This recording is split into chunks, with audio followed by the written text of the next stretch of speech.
Good morning children. Kusum ma'am की online class में आपका स्वागत है। प्यारे बच्चों, आज हम 4th क्लास के विषय परिवेश अध्ययन की पुस्तक झरोखा का पाठ 17 है आसियाना का बचा हुआ आधा पाठ समझेंगे और साथ ही इसमें आए हुए सभी प्रश्नों के उत्तर भी समझकर लिखेंगे। तो देखिए, हमारा पेज नंबर है 141। बच्चे बहुत खुश थे।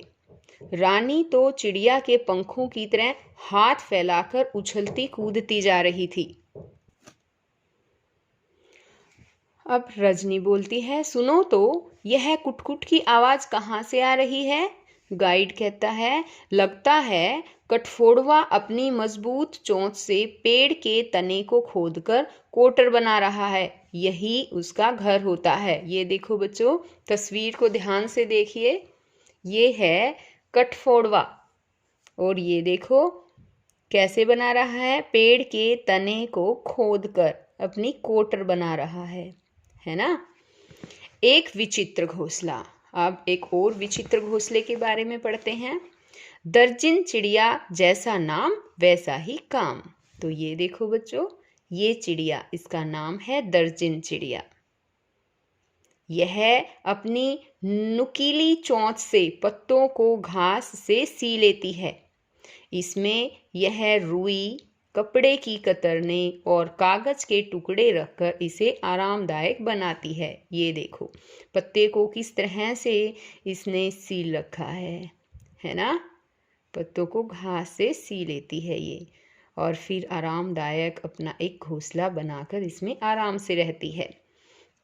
अब घर लौटने का समय हो गया था, लेकिन बच्चे कुछ देर और रुकना चाहते थे।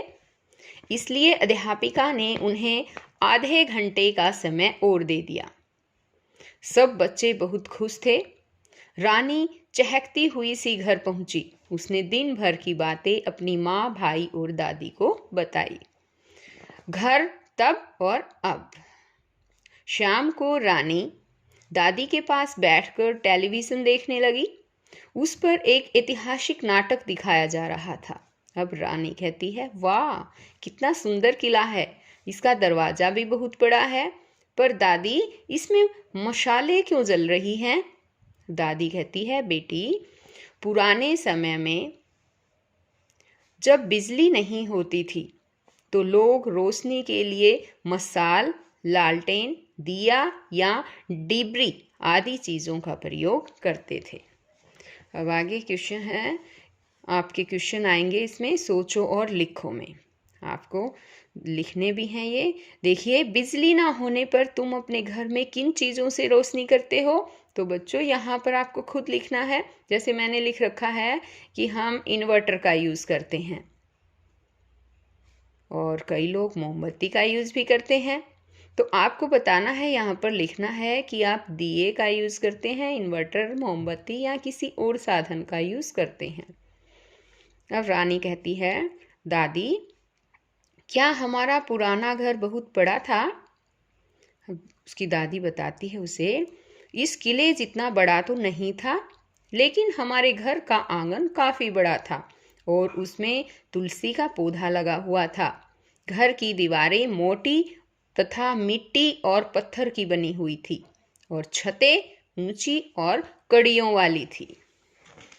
अब आगे का हमारा पेज है 142।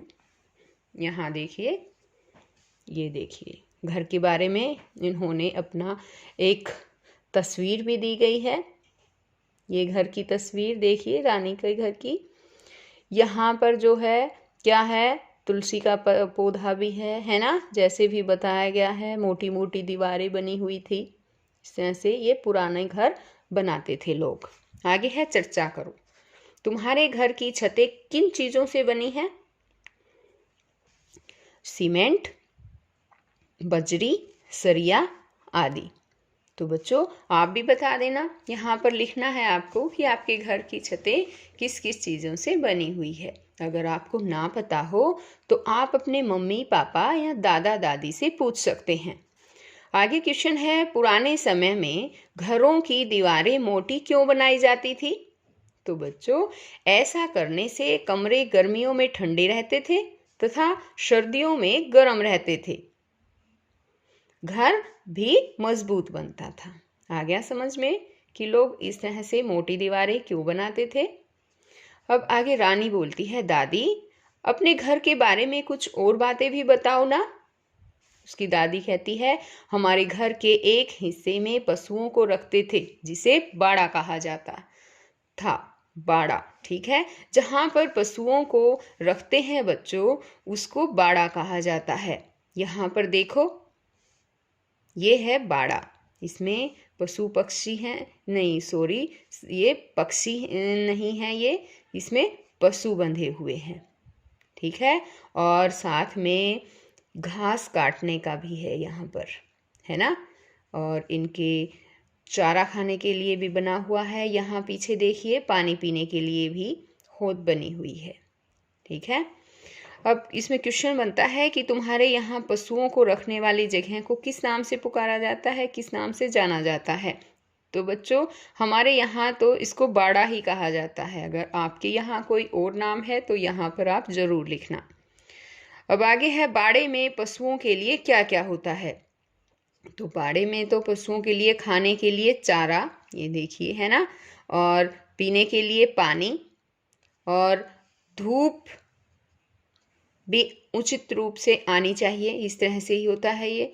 और एक शेड भी होता है, छप्पर जिसको बोलते हैं, ताकि बारिश से या ज़्यादा धूप से जो है गर्मी सर्दी से बच सकें। और साथ ही मलमूत्र निकालने के लिए एक नाली भी होती है, ठीक है। अब आगे है हमारा पेज नंबर 143। बदला रसोई घर। रानी बोलती है, दादी रसोई घर कैसा था। अब दादी कहती है कि रसोई घर में मिट्टी का चूल्हा और उसके ऊपर ईंटों से बनी चिमनी थी। यहाँ पर देखिए बच्चों, ये चूल्हा है ना, ये चूल्हा बना हुआ है और उसके ऊपर ईंटों से बनी हुई एक चिमनी बनी हुई थी।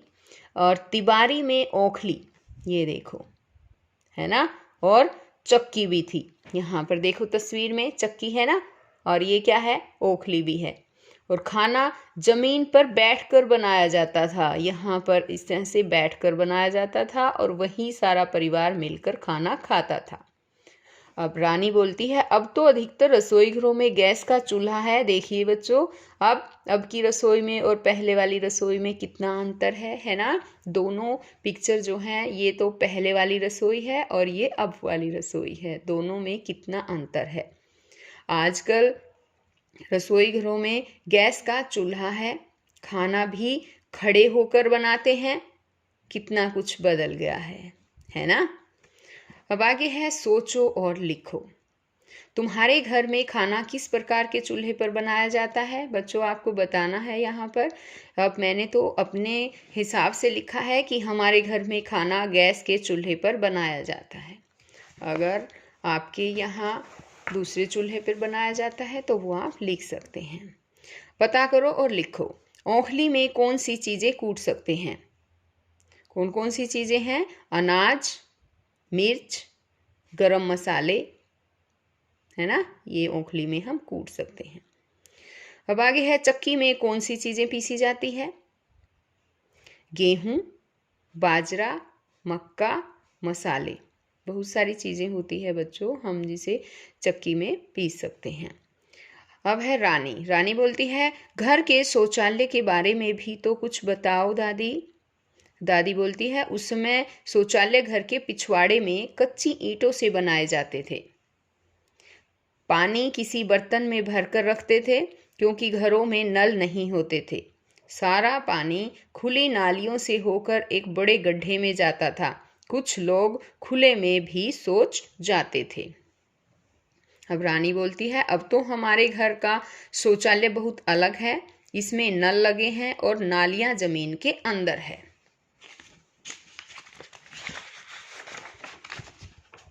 पता करो और लिखो।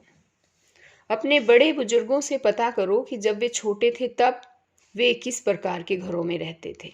तो बच्चों, आपको अपने दादी जी से, दादाजी से ज़रूर पूछना है कि वो किस तरह के घरों में रहते थे। यहाँ मैंने लिखा है कि वे बड़े बड़े घरों में रहते थे। उनके घर किन चीज़ों से बने होते थे। उनके घर पत्थर, चूना, लकड़ी, मिट्टी आदि से बने होते थे। अब आगे है, क्या घरों में शौचालय थे? यदि हाँ तो कैसे? उस समय पुराने घरों में शौचालय नहीं होते थे बच्चों। ठीक है। अब है रानी बोलती है, दादी पहले के घरों में और आज के घरों में बहुत बदलाव आ गए हैं ना? दादी बोलती है, हाँ बेटा, अपनी 80 वर्ष की उम्र में मैंने बहुत से बदलाव देखे हैं। अपने राजू चाचा के घर को ही देख लो, वह बड़े शहर में रहता है। उसका घर हमारे इस घर से तो बिल्कुल अलग है। वहाँ कई कई मंजिलों वाली इतनी ऊंची इमारतें हैं जैसे आसमान को छू रही हों। अब आगे है, सोचो और लिखो। बड़े शहरों में बहुमंजिलीय इमारतें बनाए जाने के कोई 2 कारण लिखो। तो देखिए बच्चों, मैंने यहाँ पर लिख दिए हैं ये कारण, लेकिन वैसे यहाँ पर भी जगह दे रखी है, आपको यहीं पर लिखने हैं। ठीक है। यहाँ पर देखो, बहुमंजिलीय इमारतें बनी हुई है ना? बड़े बड़े शहरों में इसी तरह से बनती है। और इनको बनाए जाने के 2 कारण क्या हैं पता है? एक तो है बड़े शहरों में जनसंख्या ज़्यादा होती है। ज़्यादा होती है तो भाई वहाँ बड़े शहरों में जगह की भी कमी हो जाती है ना? इसलिए क्या करते हैं, बहुमंजिलीय इमारतें बनाते हैं और एक एक मंजिलों में बहुत सारे घर लोग बना बना कर रहते हैं। ठीक है। और बच्चों साथ में आप ये भी ध्यान रखो कि जो बहुमंजिलीय इमारतें भी होती है बड़े शहरों में, लेकिन इनके साथ साथ झुग्गी झोपड़ियाँ भी होती है। हर शहर में मिलेंगी, झुग्गी झोपड़ियाँ भी मिलेंगी और छोटी छोटी इमारतें यानी एक एक मंजिल के भी घर मिलेंगे। ठीक है। और बहुमंजिलीय घर भी मिलते हैं। अब आगे है हमारा पेज नंबर 145। आओ ये भी करें। आओ घर बनाएं। कक्षा के बच्चे 3-4 समूह में बट जाएं। हर समूह अलग अलग तरह के घर का मॉडल बनाए। इसके लिए तुम इन चीज़ों का प्रयोग कर सकते हो, जैसे मिट्टी, लकड़ी, कपड़ों के टुकड़े, जूतों के डिब्बे, रंगीन कागज, माचिस की डिब्बियाँ और रंग। सभी घरों को एक साथ रखकर एक बस्ती बनाओ। तो इस तरह से बना सकते हो ना? बनाने की कोशिश ज़रूर करना बच्चों। आगे है, बिंदुओं को मिलाओ और प्राप्त आकृति में रंग भरो। ये देखो बच्चों, अब यहाँ पर ये आपके द्वारा किया जाने वाला कार्य है। आपको क्या करना है, ये नंबर है यहाँ दे रखे ना, 1 2 3 4 5 6, इस तरह से ये नंबर से नंबर मिला देने हैं। 6 आगे 7 8 9 10, इस तरह से करते करते सभी नंबर को मिलाओगे। और यहाँ पर भी सारी जो है आकृति आपको बनानी है, सभी बिंदुओं को आपस में मिलाकर। ठीक है। और फिर मुझे वीडियो में कमेंट करके भी बताओगे कि ये क्या बना है। ठीक है। और इसमें रंग भी भरोगे सुंदर सा। आगे है, ऐसा करो। तुमने कई पक्षियों की आवाज़ें सुनी होगी। कक्षा में प्रत्येक बच्चा बारी बारी से किसी पक्षी की आवाज़ निकाले। अन्य बच्चे आवाज़ पहचान कर पक्षी का नाम बताने की कोशिश करें। अब आगे देखिए, पेज नंबर है 146। चित्रों के नीचे पक्षियों और जानवरों के नाम लिखो, इनका इनके घरों से मिलान करो। तो देखो बच्चों, ये बताओ ये क्या है? ये है शेर, है ना?